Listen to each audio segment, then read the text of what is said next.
Hello folks, this is Aithan Acha from InspiredRise.com and today we are going to talk about the Infinix Smart 4 Plus smartphone.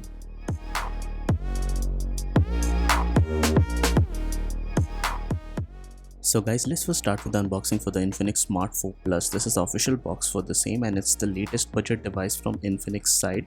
And let's just open it to see what you get on the inside. Inside you get this smartphone. It comes in this packaging. It is available in 3 different colors: Ocean Wave, Violet and Midnight Black. We have the Ocean Wave color variant, and inside the box you also get a screen protector for the smartphone, which you have to apply on your own. It comes with a 5V 2A charger on the inside along with a micro USB cable for charging the smartphone. It is one of the cons that you don't get a USB-C cable yet. There is a warranty card on the inside along with a SIM tray ejector tool, and you also get the hard case cover for this smartphone.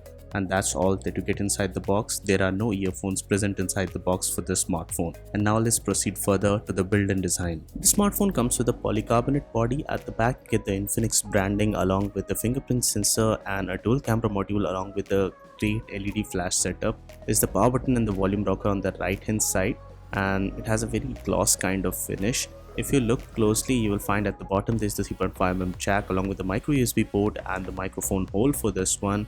And on the left hand side of this smartphone you get the SIM tray slot for this one, which houses a dedicated SIM tray slot, and you get a dedicated micro SD slot. So what you can do is expand the storage up to 256GB using that. If you take a closer look at the SIM tray slot, you will find that it also has a rubber gasket at the bottom, which means that there is some sort of waterproofing going on here, though there is no official IP certification. And now let's talk about the display for the smartphone. It comes with a 6.82-inch HD Plus display, which is an IPS LCD display, 20.5:9 aspect ratio. Though the chin is slightly big, I would say for content consumption or media purposes, the screen is definitely big enough. The speaker module is a front facing one inside the earpiece, and let's just test the audio on this one.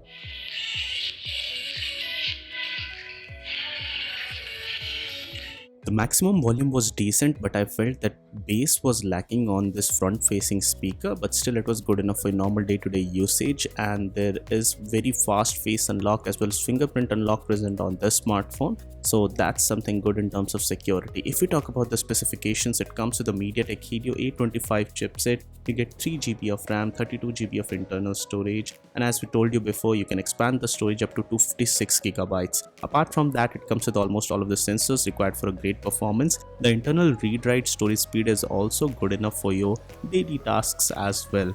But if I talk about one of the shortcomings for this smartphone is the fact that it comes with a custom Android skin, which is XOS 6.2.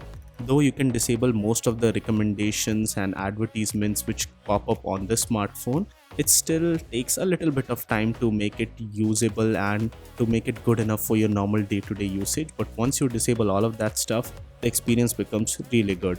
There's no Widevine L1 support here, but Cam2 API is fully supported on this smartphone, so good luck finding a working Gcam version for this one. And if I talk about the camera module, it comes with a 13MP primary camera with a f1.8 aperture. There's a depth sensor as well there, and there's an 8MP front camera present on this smartphone. The front camera also comes coupled with a flash. If you talk about what's good in the camera UI, there's a lot of stuff in there. You get a lot of different features like AR emoji, etc. You can shoot up to 1080p video using this smartphone, and the back camera gives you some decent pictures, but in really strong backlighting conditions the HDR algorithm doesn't deliver that much. And similarly, in really low light conditions also, I found that the algorithm as well as the overall details and noise present in the images was failing a little bit. But you have to consider the fact that this is a budget smartphone, and considering the fact that this is a budget smartphone, it delivers very well. And the front 8MP camera paired with the flash on the smartphone also works good in low light conditions, and there's also a bokeh mode present on the smartphone, so that's good enough. But I won't recommend this smartphone for gaming at all, because of the fact that the Helio A25 chipset is decent for your normal day-to-day tasks, maybe WhatsApp, videos, calling, etc. But if you're going to game a lot, it's seriously underpowered. You can game, but on really lowest possible settings with resolution and everything turned down, and even then the gameplay is not really that much enjoyable. So if you are somebody who's going to game a lot, I won't recommend this smartphone to you.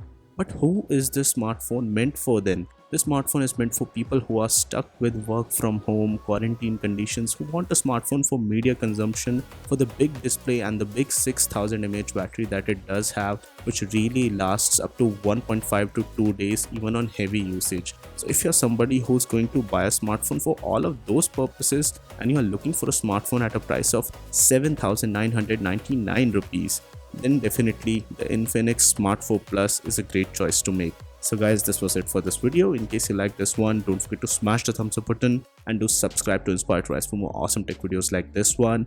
And guys, no matter what you do, stay inspired to rise.